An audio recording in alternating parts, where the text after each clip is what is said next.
So the next time you finish shopping and get back to your car, close the door and lock it. Stalking happens more than you may think in Northwest Arkansas. Find out how you can stay safe when UATV starts now. I'm in the Arkansas Union's International Connections Lounge, and this right here is the Marshallese flag. Right behind me is one of the many farms that live right here in Northwest Arkansas. Farms offer many products such as produce and livestock. Now for Women's History Month, I got the chance to speak with one woman-owned farm that has many things to offer. Women finding their place in a male-dominated field can be challenging, but not impossible. One beef cattle specialist says getting into the farm world is one of the biggest challenges women face. Making that first step or being involved, especially if they don't come from a farming or agriculture background. According to the U.S. Department of Agriculture, 39% of all Arkansas farmers were female in 2022, despite the 11% decrease in farms since 2017. If you just think back to 20 years ago, the animal science world was not as full of women as it is now. This change creates a difference on how the role of women is viewed. On the farm, the woman was considered the caretaker of the home, and now we've got scientists, we've got women farmers. One pair of sisters returned to their family farm in 2019 to continue their parents' legacy. It's a beautiful place to spend your time, and we love the animals and nurturing that, and then feeding our community. The eldest sister says they grew up on the farm after their parents moved to Arkansas for its cultivating environment.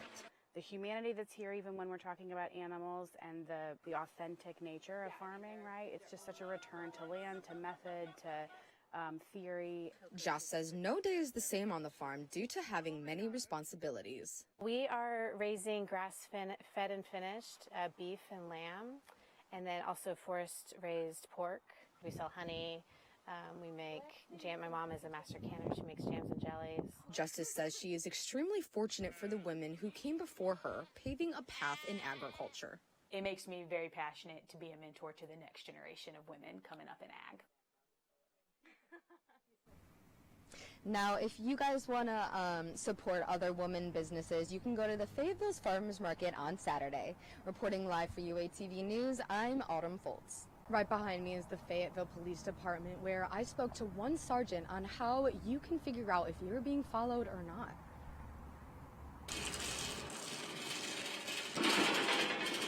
Shopping is a part of everyday life. Many people enjoy rolling around stores as a stress reliever, but for some people like Casey Cox, rolling around the store can cause stress if the wrong person is near. Here I am alone in Target, and a man approaches and is just everywhere that I am. Cox says she never thought this would happen to her, but she remained calm and confident. I knew that I had to be aware, so I just started taking in what he was wearing, so if anything were to happen, I would know. Cox told store employees what happened and then took it to social media. So then he gets closer to me, and I put my camera on, showing him that, I'm going to take a picture of you if I feel like you're still following me. And if this man is innocent, that's fine. I would rather be safe than sorry, you know what I mean? So the next time you finish shopping and get back to your car, close the door and lock it. One Fayetteville police officer says being aware of your surroundings is extremely important. I can't state it enough that your awareness is the first tool in your toolbox to preventing, becoming a victim. If you feel something is wrong, Mock says to use your intuition, listen to your gut, and plan what to do next. Listen to that voice, and then do something about it, and just refuse to be a victim. If you think that you're being followed, do not fall into it. Look them in the eyes and stay strong, and then go get help. Reporting live for UATV News, I'm Autumn Foltz. Arkansas baseball is 10-0 at home after sweeping Louisiana Monroe just earlier today. These businesses right behind me are just steps away from Bob Walker Stadium.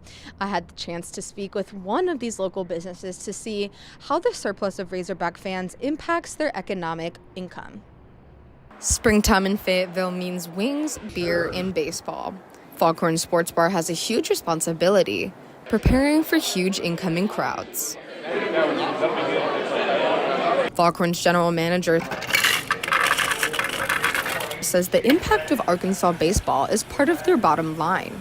Arkansas baseball and foghorns have become almost, synonymous. Like, you can't have one without the other. Like, we will literally start preparing months in advance. Hoskins says teamwork from the staff is the key to tackling large crowds. All hands on deck. Everyone's in it together.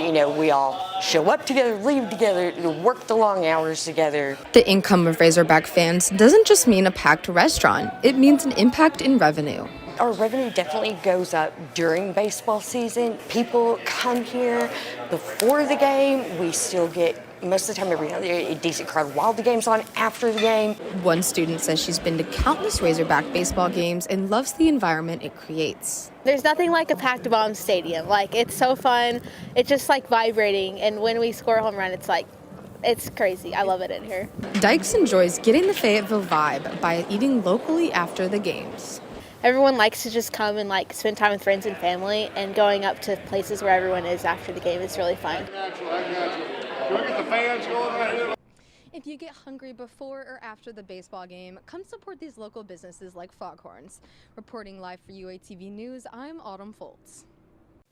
The University of Arkansas and other Fayetteville schools have been canceled for the second day in a row, and this is due to the snow and the bad road conditions. Now, this winter weather has also caused other businesses in Fayetteville to close, including its very own recycling and garbage pickup services. Snow creates slick streets and hazardous driving conditions for all types of vehicles. Garbage trucks are known to be quite large and don't have good traction in the snow. Fayetteville's hilly terrain adds an extra degree of difficulty for these truck drivers. The risk of garbage trucks losing traction and sliding into a car or object on a slick street is high. The City of Fayetteville's Environmental Director, Peter Nierengarten, expresses that safety for the drivers comes first. We'll get by next Tuesday or next Wednesday, whatever their normal collection day is, and collect those materials. But we're just asking folks to hold those for 1 week until the roads are safer for us to drive on. Wednesday trash and recycling pickup services to the residential customers in Southwest Fayetteville will be at a halt until next week. If any customer already set their containers at the curb, Nierengarten advises them to leave them there until it's safe to retrieve them or leave them for the time being. Do not go out driving unless you truly have to. Reporting for UATV News, I'm Autumn Foltz. I'm in the Arkansas Union International Connections Lounge, where you can see all of these different flags from every country. But today we're focusing on the Marshallese.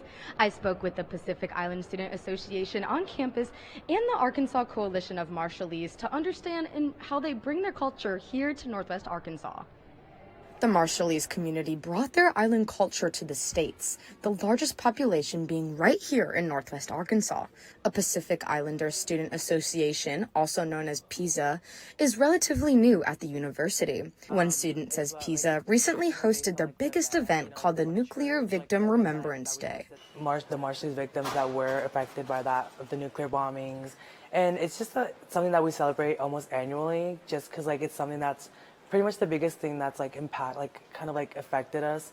Rack says PISA is a great way to learn about the Marshallese culture. Yeah, it's just good that it's just a way for us to help educate students, faculty, and staff on a little bit of our Marshallese culture. Rax also says their priority is preserving the past. Now that a majority of us are here, it's better for us to make sure that our history is not very much erased. I'm in the Arkansas Union's International Connections Lounge, and this right here is the Marshallese flag. The blue represents the Pacific Ocean, the orange symbolizes bravery and wealth, and the white symbolizes brightness. And the star represents the Marshallese communities. One Marshallese woman involved with the Arkansas Coalition of Marshallese says they embrace their culture no matter where they are. We're big on we are Marshallese, we have our own voices, let us elevate our own selves. The Marshallese community makes the best out of the situation, especially through traditional/cultural days called Manete with us. It's usually in September, and what it is, we always want to bring our heritage and culture into it and celebrate it as a community. This celebration is where everyone cooks traditional food and creates traditional hand weaving, where many people come to dance and hang out. If you want to hear more about the Marshallese culture, you can check out the UArk Pisa's Instagram at UArk Pisa. Reporting live for the very last time for UATV News, I'm Autumn Foltz.